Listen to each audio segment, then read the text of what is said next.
Gauss का प्रमेय। Gauss का प्रमेय जो कि परीक्षा में हर साल पूछता है। गॉस ने क्या बताया? गॉस ने बताया किसी भी बंद पृष्ठ से होकर गुजरने वाला जो संपूर्ण वैद्युत फ्लक्स होता है वह उसमें उपस्थित कुल आवेश का 1/0 एप्सिलॉन गुना होता है। सबसे इम्पोर्टेंट है इसकी उत्पत्ति। गॉस के प्रमेय का जो सूत्र है फाई ई बराबर Q/0 एप्सिलॉन। यह उत्पत्ति कैसे किया जाए?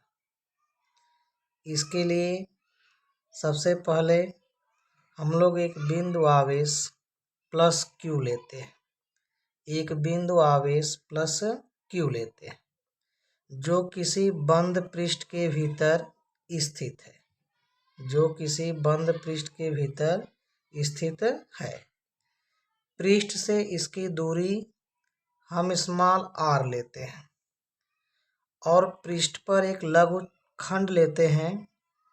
लघुखंड का जो क्षेत्रफल है वह है वेक्टर dA और लघुखंड के द्वारा जो केंद्र O माने हैं, बिंदु O माने हैं, उस पे बना घन कोण d ओमेगा है।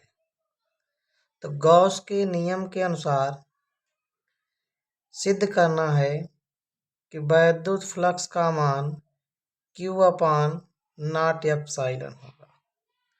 और हम जानते हैं कि जो वैद्युत फ्लक्स होता है वह वेक्टर E और वेक्टर dA का स्केलर गुणन होता है। तो जो बंद पृष्ठ से होकर गुजरने वाला वैद्युत फ्लक्स है, बंद पृष्ठ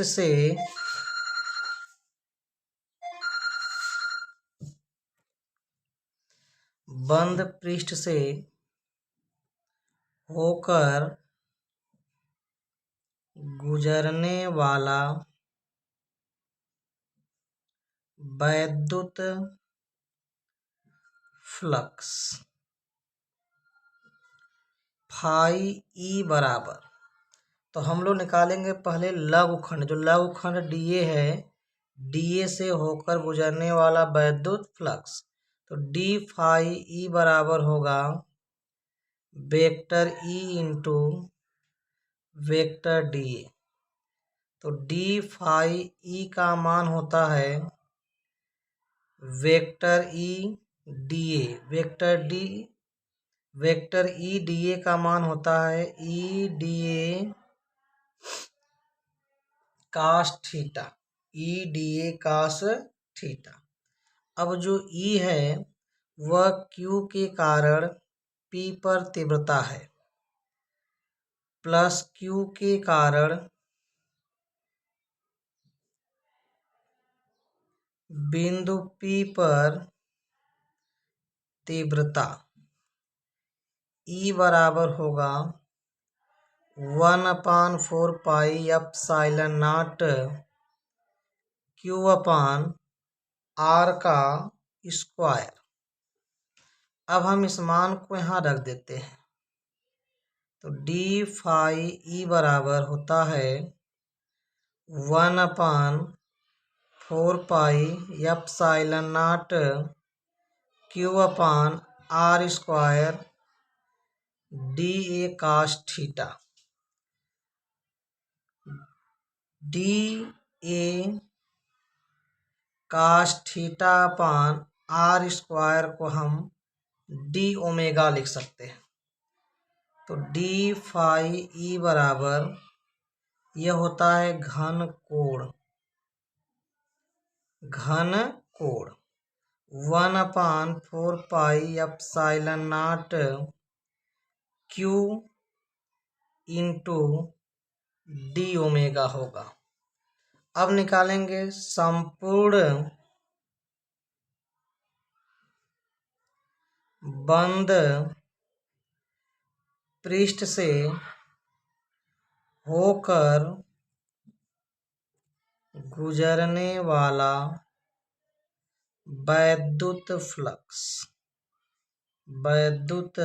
फ्लक्स यह होगा फाई ई बराबर समाकलन डी फाई ई, तो 1/4 epsilon not Q D omega, तो फाई ई बराबर हो जाएगा 1/4 epsilon not into Q, D omega का होगा ओमेगा, और ओमेगा बराबर होता है 4 पाई, तो फाई ई बराबर 1/4 एप्सिलॉन नॉट क्यू गुणे 4 पाई से 4 पाई कट जाएगा, आ जाएगा क्यू अपान एप्सिलॉन नॉट, तो फाई ई बराबर सूत्र हो गया क्यू अपान एप्सिलॉन नॉट। यही है गॉस का प्रमेय।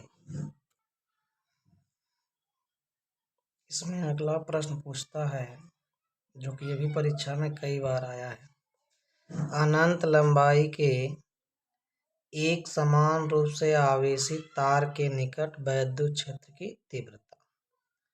तो हम मान लेते हैं कि माना एक अनंत लंबाई का ये चालक तार है, इस चालक तार को हम प्लस क्यू कूलाम का आवेश देते हैं, जो इसके संपूर्ण लंबाई पर एक समान रूप से वितरित होता है, और इस चालक तार का रेखीय घनत्व लैम्ब्डा कूलाम प्रति मीटर, यानी एकांक लंबाई पर क्यू कूलाम का आवेश है।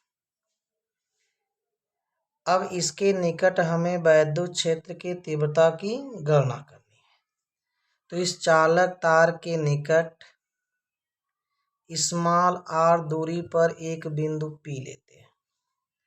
इस बिंदु P पर हमें इस रेखीय लंबाई के कारण तीव्रता की गणना करनी है। तीव्रता की गणना करने के लिए हम एक स्मॉल एल लंबाई का चालक तार के चारों ओर काल्पनिक बेलन खींचते हैं, और इस काल्पनिक बेलन में एक लघु क्षेत्रफल वेक्टर dA लेते हैं। इसका एक छोटा सा भाग लेते हैं जिसका क्षेत्रफल है वेक्टर dA, और यहाँ तीव्रता क्या है, E है, और तीव्रता और वेक्टर dA दोनों एक ही दिशा में कार्य कर रहा है। तो इस लघु भाग के कारण लघु भाग से होकर गुजरने वाला वैद्युत फ्लक्स, लघु भाग है इसलिए डी फाई होगा, डी फाई ई का मान जो है वह होगा vector E into d A. अब देखिए जो डी फाई ई है वह होगा E d A cos theta, theta का मान होगा 0 अंश। क्यों? क्योंकि ई और डी ए एक ही दिशा में कार्य कर रहा है, और कास 0 का मान होता है 1, तो डी फाई ई बराबर हो गया ई डी ए। अब हम निकालेंगे संपूर्ण जो बेलन है उससे होकर गुजरने वाला वैद्युत फ्लक्स, इसको कहेंगे संपूर्ण पृष्ठ से होकर गुजरने वाला वैद्युत फ्लक्स।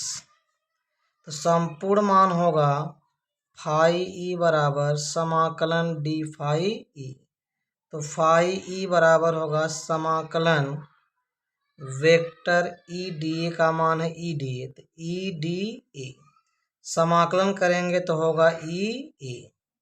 अब हम यहाँ लिखेंगे बेलन का क्षेत्रफल, तो बेलन का क्षेत्रफल होता है ए बराबर 2 pi are L, 2 pi are यल, तो फाई ई बराबर हो जाएगा ई इंटू 2 पाई आर यल। यह हम निकाले अपने से, लेकिन काल्पनिक बेलन एक बंद पृष्ठ है, तो गॉस का नियम लगाएंगे।